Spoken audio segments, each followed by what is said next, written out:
Well, welcome viewers. The covert narcissist, in my case female narcissist, I found them to start with tremendous passion.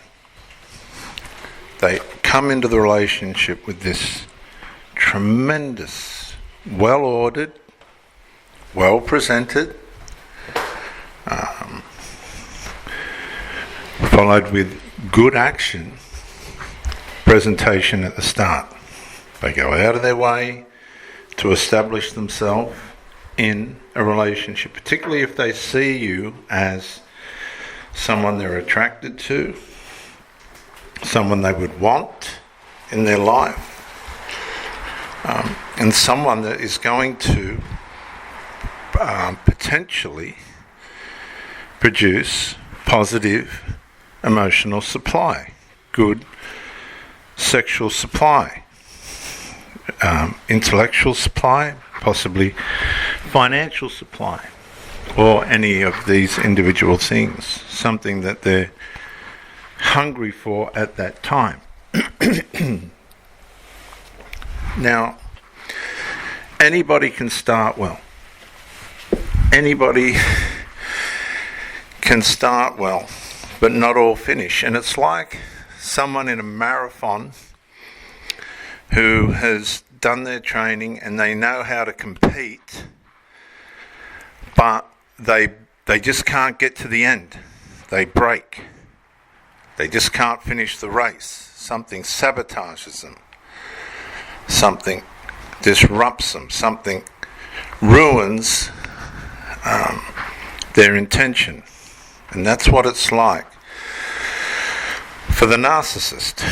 The narcissist comes in, and I believe they've got every intention to try and make it work.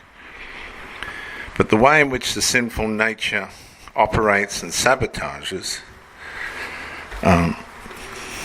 good intention is through narcissizing that intention in the mind. It just narcissizes it, just destroys it, it just slowly devalues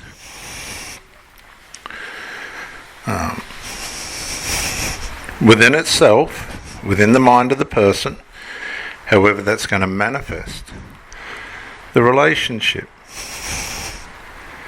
It unwinds the initial performance. It psychologically hamstrings the purpose.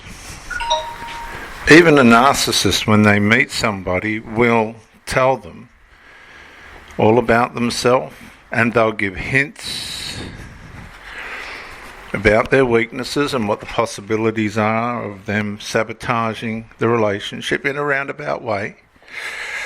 Others disguise it much better. But then, as the relationship goes along, and it could go along well for years, with the usual minor hiccups that we're prepared to ignore and push to the side and just consider as being a moment of lapse of reason, momentary lapse of reason or whatever, for one reason or another. In our confidence, we push on. Okay? But what happens is, as the absences, be it psychological or physical or both, begin to appear, the negligences, the unexplainable values for things that compromise the relationship, we can begin to question what really is going on. But the funny part about it is it's hard to put your finger on things when there's enough evidence that the person's committed and loyal and devoted for you to question whether you're discerning things correctly.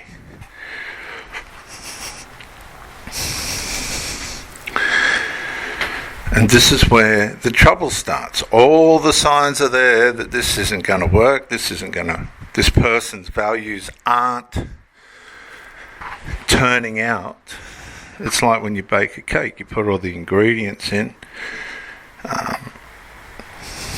and those ingredients guarantee that you're going to get a nice cake. But with human nature, when the two people meet, you put all the ingredients in originally and it's supposed to work, but it turns out to be Frankenstein-ish. It's not turning out the way that we expected, that we desired. And this is the part where we start to put in the effort to turn things around and make things better and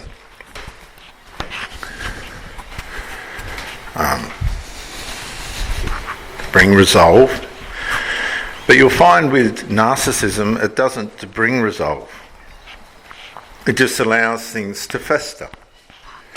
It's always got this bias towards unresolved. And this is where the very serious trouble starts. This is where people begin to get hurt mentally.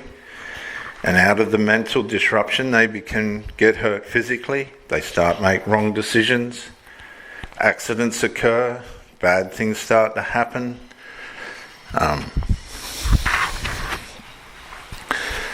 Critical accidents occur. I've experienced this with the disruptions through the anxiety and questioning and confusion in the mind, particularly as a sport person. I had a very serious accident on the back of an episode when this covert female narcissist went overt. And I can remember, and I wanted to bring this to mind, after the accident, quite some time, I was on crutches, in terrible pain. We went for a trip to Sydney and stayed in a place down there, and it was 1.5 kilometres down to Darling Harbour, where all the attractions are and the things that you go and sit and do. And I thought, I'll do this the first time. I'll go down on the crutches and, we'll look around, then we'll be able to relax after that. And then later in the afternoon, she decided that she wanted to go again. And even after the accident, I thought the continual selfishness, the disregard, the devaluation of the reality of the seriousness of my injuries and all the rest of it, we went again. By the time we got back, I'd had enough. I didn't care if the weekend ended or what. I was in too much pain. But this is how they push you. Now they'll show signs that they care, but when the rubber hit the road and the push come to shove, she didn't care. She only cared about what she wanted, which sounds selfish on my part, but I experienced it. So I did 6 kilometres on the crutches that day. Lucky I was healthy and exercising around all that. But that's not only can it cause the accident, but after the accident continues to abuse. That's how narcissism works. Serial narcissism. Pathological, serial, irreversible, overt narcissism. That's how it works. So you have to take these things seriously. It's not a matter of wondering and postponing.